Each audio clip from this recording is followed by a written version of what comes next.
El hueso palatino. El hueso palatino es un hueso pequeño, es un hueso par, es un hueso que se considera como el hueso más profundo de todos los huesos de la cara, es posterior a todos los huesos de la cara.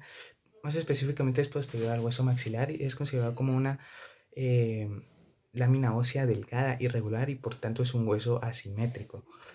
Este hueso va a contribuir a la formación de lo que sería la órbita, las cavidades nasales, la bóveda palatina y la fosa infratemporal. Y se va a venir a articular a este nivel con lo que sería el hueso maxilar. Aquí va a tener aquí en su cara lateral o maxilar lo que será un segmento liso que se denomina segmento sinusal, que ya lo veremos después, y va a venir a tapar lo que sería parte del hiato y por eso va a quedar a este nivel. Así se venía a articular. Juntos van a formar la cresta nasal de todo el piso de la cavidad nasal. El palatino va a contribuir con la cresta nasal posterior y la espina nasal posterior. Y hacia anterior, el maxilar va a contribuir con lo que sería la cresta nasal anterior y la espina nasal anterior también. Ahora, hablando solo del hueso maxilar, del hueso palatino, el hueso palatino para su estudio va a constar de lo que serán dos láminas, una lámina perpendicular o vertical y una lámina horizontal. La lámina horizontal consta de dos caras, una cara superior o nasal y una cara inferior o palatina. La cara superior o nasal, que precisamente va a contribuir a la formación de lo que es el piso de la cavidad nasal, y la cara palatina o inferior va a contribuir a la formación de lo que es el techo de la cavidad bucal. Cada una va a constar de ciertas estructuras. La cara superior o nasal consta de lo que ya dijimos, que es la cresta nasal posterior y la espina nasal posterior, y la cara inferior o palatina, esta va a constar de lo que es que es denominado el orificio palatino a este nivel. También consta de cuatro bordes, que en el borde anterior se va a articular, como ya dijimos, con el maxilar, por tanto se va a articular con el borde posterior de la lámina horizontal del hueso maxilar. En su borde medio se va a articular con el borde medio también de la lámina horizontal del palatino contralateral. El borde posterior es libre, no articula con nadie, y el borde lateral es adherente, es decir, se va a continuar de manera ósea con lo que se da la porción vertical o perpendicular del hueso palatino.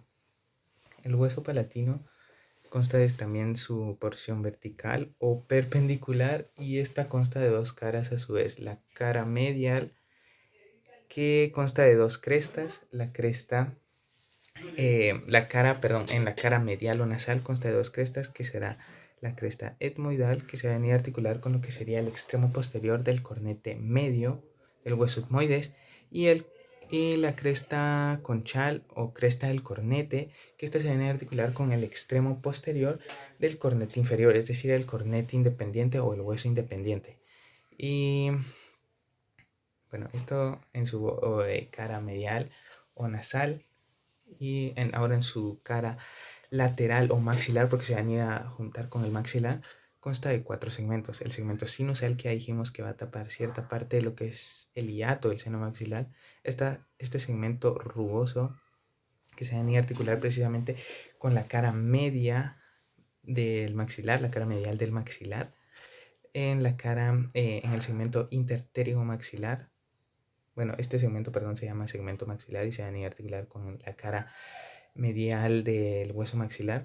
El segmento intertérigo maxilar, que presenta lo que es este surco, el surco palatino mayor, que luego va a formarse en lo que es un agujero palatino mayor articulándose con otro hueso, con el esfenoides. También consta de este otro segmento, el segmento pterigoideo más posterior. Este segmento también cuenta con rugosidad, es decir, es un segmento articular y se va a articular con lo que es la cara medial de la lámina medial de la apófisis pterigoides del hueso esfenoides. Estos serían los segmentos eh, de la cara maxilar o lateral del palatino en su lámina perpendicular, pero también cuenta con este engrosamiento que es denominado apófisis piramidal, que se va a venir a articular anteriormente a lo que es la tuberosidad del maxilar. Como habíamos dicho, esta es la tuberosidad del maxilar. Entonces va a venir a caer aquí este segmento, esta apófisis piramidal, y posteriormente se articulará lo que es la apófisis pterigoides del cornete nasal inferior. Luego tenemos también lo que son los 4 bordes de la lámina perpendicular del palatino, que sería la lámina, el borde anterior, visto desde acá, que va a venir a presentar una apófisis, la apófisis maxilar, que se va a venir a articular con la fisura palatina del hueso maxilar en su cara media, en su cara medial, y también con la apófisis maxilar.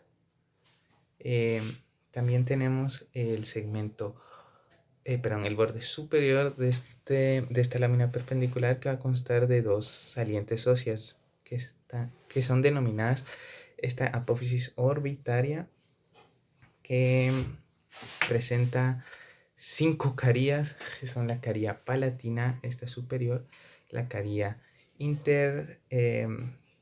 pterigomaxilar, que sería esta como media entre lo que es esta, que es la escotadura esfenopalatina, que está yendo como la escotadura esfenopalatina. Tenemos hacia su cara lateral o maxilar lo que es la caría esfenoidal. Aquí tenemos la caría etmoidal, y estas serían todas, o sea, orbitaria, etmoidal, esfenoidal, y no, perdón, etmoidal es esta que presenta la celdía.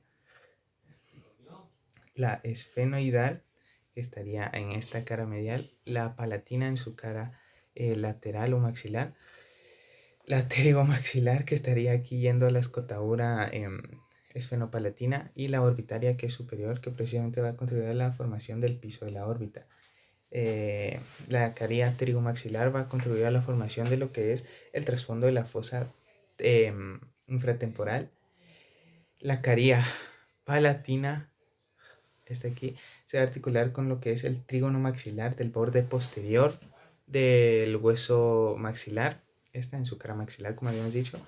En la cara medial está la caría esfenoidal, que se va a articular con la cara inferior del cuerpo esfenoides, y que es donde está la celdía, que es la caría etmoidal, que se va a articular con la cara inferior del laberinto etmoidal también, de los laberintos etmoidales, al que le corresponde con sus celdías también.